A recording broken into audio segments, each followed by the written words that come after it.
Nomadic है वो empire कैसे हो सकती है? पार महाद्वीपीय साम्राज्य की स्थापना की। मंगोल लूट मार में बहुत विश्वास करते थे। उनके पास घोड़े का एक दस्ता होता था। तुम लोगों ने बहुत पाप किए, मैं क्या हूँ? रॉथ ऑफ गॉड।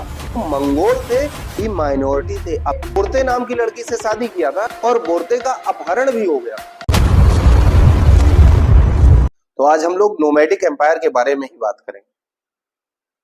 एक्चुअली सबसे बड़ी समस्या ये है कि एक तरफ आप नोमैडिक कह रहे हैं और एक तरफ आप एम्पायर भी कह रहे हैं। नोमैडिक जो होता है वो एक जगह से घुमंतु जिसको कहते हैं, वो एक जगह से दूसरी जगह घूमता रहता है, कभी स्थिर नहीं होता है, इसीलिए उसको नोमैड कहते हैं।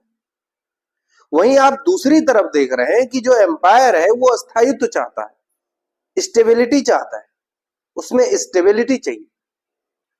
तो यहां पर अपने आप में ये दो वर्ड्स जो हैं लोगों को कंफ्यूज करते हैं कि अगर वो लोग नोमैडिक थे, यानी जो 12वीं 13वीं 14वीं शताब्दी की बात हम लोग कर रहे हैं, जिस मंगोलों के एम्पायर की बात कर रहे हैं जिसका मुखिया था चंगेज खान, उस साम्राज्य को आप यायावर साम्राज्य या नोमैडिक एम्पायर कह रहे हैं। ये अपने आप में थोड़ा सा सोचने वाली बात है कि जो चीज नोमैडिक है वो एम्पायर कैसे हो सकती है। यानी स्टेबिलिटी चाहिए एम्पायर बनाने के लिए, और नोमैड्स होते हैं वो स्टेबल नहीं होते। तो आइए डिस्कस करते हैं। एक्चुअली जब हम किसी जगह की या किसी विशेष साम्राज्य की हिस्ट्री को पढ़ते हैं तो हमें सबसे पहले सोर्सेस पर बात करनी होती है कि आखिर जो ये हम हिस्ट्री पढ़ेंगे इसका सोर्स क्या है। तो जो हम मंगोलों की हिस्ट्री पढ़ेंगे, मंगोलों की इस हिस्ट्री को हम चीनी साहित्य से, अरबी साहित्य से और फ्रेंच और रूसी साहित्य से भी उठाते हैं, और वहां से हमें जानकारियां मिलती हैं इस साम्राज्य के बारे में। इसके साथ ही जो यात्री होते हैं, जैसे मार्को पोलो ने चाइना की यात्रा की थी, तो उसने भी मंगोलों के बारे में बहुत कुछ लिखा है। यात्री यात्रा पर जाते हैं, वो अपना यात्रा वृतांत लिखते हैं, उनसे भी हमें जानकारियां प्राप्त होती हैं। तो इनके बारे में हमें यात्रियों से भी काफी जानकारियां प्राप्त होती हैं, जैसे मार्को पोलो से। अब हम करते हैं बात चंगेज खान की। चंगेज खान ने 14वीं 13वीं और 14वीं शताब्दी में पार महाद्वीपीय साम्राज्य की स्थापना की। इसका मतलब क्या हुआ? एक कॉन्टिनेंट से दूसरे कॉन्टिनेंट तक के साम्राज्य की स्थापना की। उसका साम्राज्य इधर यूरोप में, इधर एशिया में तो है ही, रसिया, इधर मंगोलिया, इधर चाइना, इधर इंडिया के किनारे सिंध प्रदेश, उधर ईरान तक, यहां तक इसका साम्राज्य फैला हुआ था। अगर मंगोलों के समाज की बात करें तो वहां एक जैसे लोग नहीं थे, अलग अलग समुदाय के लोग रहते थे जो कि मिलकर एक कबीला बनाते थे, और उस कबीले का जो मुखिया होता था वही उनको लीड करता था।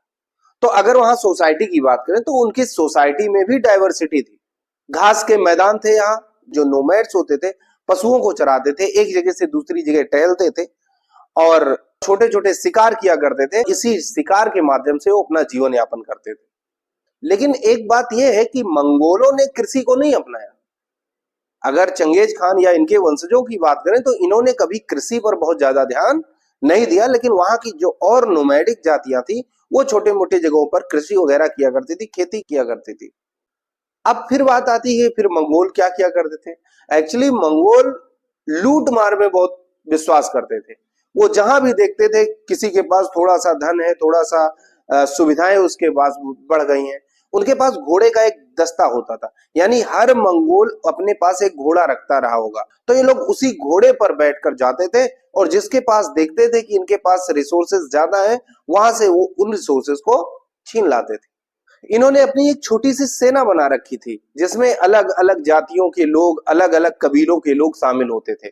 सबके पास अपने घोड़े होते थे। कई मूल के लोग इनकी सेना में शामिल होते थे, जैसे कि वो ईरानी भी थे, वो तुर्क भी थे, वो मंगोलियाई भी थे, वो चाइनीज भी थे, और वो अलग अलग जो जनजातियां हैं आसपास की, उसके भी लोग उसमें शामिल होते थे, क्योंकि उनको लूट मार में अपना हिस्सा मिलता था। जब वो लड़ाई करने इनकी तरफ से जाते थे, जो भी लूट का सामान होता था उनमें उन सभी को हिस्सा मिलता था, इसलिए वो लोग लूट मार में शामिल होते थे। जो इनकी सेना थी वो डेसिमल सिस्टम पर बनाई गई थी, यानी कि एक, एक के बाद 10, 10 के बाद 100, 100 के बाद 1000 और 1000 के बाद 10,000। तो जो सबसे बड़ा इनका ग्रुप होता था, जो सबसे बड़ा सैन्य दस्ता होता था, वो 10,000 सैनिकों का होता था। तो इसलिए इसको कहते हैं कि ये दशमलव प्रणाली पर बनाया गया था। 13वीं शताब्दी में मंगोलों ने ईरान को जीता, यानी ईरान के आसपास के एरिया पर कब्जा कर लिया। और एक इतिहासकार हैं जिन्होंने इसके बारे में बहुत ही अच्छे से लिखा है, उनका नाम था जुबैनी। तो जुबैनी ने अपने इतिहास लेखन में इसका जिक्र किया है कि 13वीं शताब्दी के आसपास मंगोलों ने ईरान को जीता और वहां पर उन्होंने अटैक किया था। ऐसा माना जाता है कि उस विजय के बाद चंगेज खान ने वहां पर बहुत बड़ा उत्सव मनाया और वहां के सारे अपने सैनिकों को इकट्ठा किया और उनको संबोधित करते हुए कहा कि तुम लोगों ने बहुत पाप किए, यू ऑल आर सिनर्स। और जो ये सबसे ज्यादा धनी लोग हैं, इन्होंने सबसे ज्यादा पाप किया है। जब उसने ईरान को जीता, चंगेज खान ने जब ईरान को जीता, तो वहां पर एक पार्टी रखी और वहां के जितने सैनिक, जितने बड़े धनी व्यापारी थे, सबको बुलाया और सबसे कहा कि तुम लोग पापी हो, तुम लोग सिनर्स हो, और ये जो सबसे ज्यादा धनी लोग हैं, इन्होंने सबसे ज्यादा पाप किया हुआ है। अब चंगेज खान आगे कहता है कि अगर तुम पूछोगे कि ये सारी बातें हमको कैसे पता, तो इसका प्रमाण ये है कि अगर तुम लोग पापी हो तो ईश्वर ने मुझे दंड के रूप में भेजा है, पनिशमेंट के रूप में भेजा है तुम लोगों के पास, कि मैं जाऊं और तुम लोगों के पापों को खत्म कर दूं, तुम लोगों के पापों का सफाया कर दूं। इसलिए मैं क्या हूं? रॉथ ऑफ गॉड, मैं ईश्वर का भेजा हुआ दंड हूं, मैं उसका क्रोध हूं कि मैं आऊं और तुम लोगों के पापों का नाश कर दूं। इस तरीके से ईरान जीतने के बाद उसने लोगों को संबोधित किया। एक बात और सामने आती है कि लोग पूछते हैं कि जब मंगोलों ने इतने सारे साम्राज्यों पर कब्जा कर लिया, मंगोलों ने इतना ज्यादा लड़ाइयां लड़ी और जीत ली, तो क्या उनकी संख्या बहुत ज्यादा थी? अगर इसका ये प्रश्न पूछा जाता है तो ऐसा बिल्कुल भी नहीं है। पूरे एरिया पर उनका कब्जा जरूर था, लेकिन उस एरिया में स्पेशली जो मंगोल थे वो अभी माइनॉरिटी थे, अब भी अल्पसंख्यक थे। अल्पसंख्यक होने के बावजूद भी उन्होंने पूरे एरिया पर कब्जा कर रखा था। अब थोड़ा हम लोग चंगेज खान के प्रारंभिक जीवन के बारे में बात करेंगे। चंगेज खान का जन्म लगभग 1162 ईस्वी में हुआ था। कब? 1162 ईस्वी में हुआ था और इसके बचपन का नाम तेमुजिन था। इसके बचपन का नाम तेमुजिन था। स्टार्टिंग में तेमुजिन ने जमुका और नेमन लोगों को पराजित कर दिया। इस लड़ाई को जीतने के बाद इसका प्रभाव उस क्षेत्र में बढ़ जाता है और ये वहां का सबसे प्रभावशाली व्यक्ति बन जाता है। हालांकि इससे पहले इतना प्रभावशाली नहीं था। इसने बोरते नाम की लड़की से शादी किया था और बोरते का अपहरण भी हो गया था। स्टार्टिंग में ही बोरते को कुछ कबीलों ने, जिनकी इनसे दुश्मनी थी, पर्सनल दुश्मनी थी, उन्होंने इसकी पत्नी का अपहरण कर लिया था।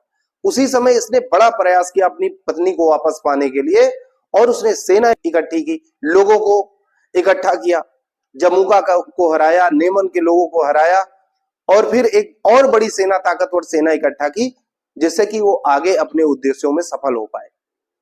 और इन्हीं जमुका वगैरह को हराने के बाद उसने काखान की उपाधि धारण की। काखान यानी खानों का खान, काखान। अगर चंगेज खान के विश्व इतिहास में स्थान की बात करें तो चंगेज खान ऐसा व्यक्ति था जो जीवन भर अपने मातृभूमि के आसपास सारे लोगों को एकत्रित करता रहा, लोगों को संगठित करता रहा, चाहे वो चाइनीज हो, चाहे वो मंगोलियाई हो, चाहे वो दूसरे कबीले हो। इसीलिए कहा जाता है कि जीवन भर ताउम्र चंगेज खान अपने यहाँ लोगों को संगठित करता रहा, लेकिन जब वो संगठन मजबूत हुआ तो उसका फायदा उसके वंशजों ने उठाया। इससे पहले ऐसा किसी ने नहीं किया था, क्योंकि मंगोलिया के आसपास इतनी जनजातियां थी, इतनी कट्टर जनजातियां थी जो किसी का कहना मानती ही नहीं थी।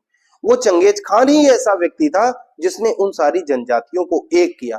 इसीलिए आज भी मंगोलिया में उसको राष्ट्र के नायक के रूप में देखा जाता है, राष्ट्रपिता के रूप में देखा जाता है, क्योंकि वही ऐसा व्यक्ति था जिसने सबसे पहले वहां की सारी जनजातियों को इकट्ठा किया, एक सेना बनाई, एक यूनिटी पैदा कर दी उन लोगों के बीच में। और इससे पहले ऐसा कोई नहीं कर पाया था। इसलिए मंगोलिया में उसको एक नायक के रूप में देखा जाता है, राष्ट्रपिता के रूप में देखा जाता है।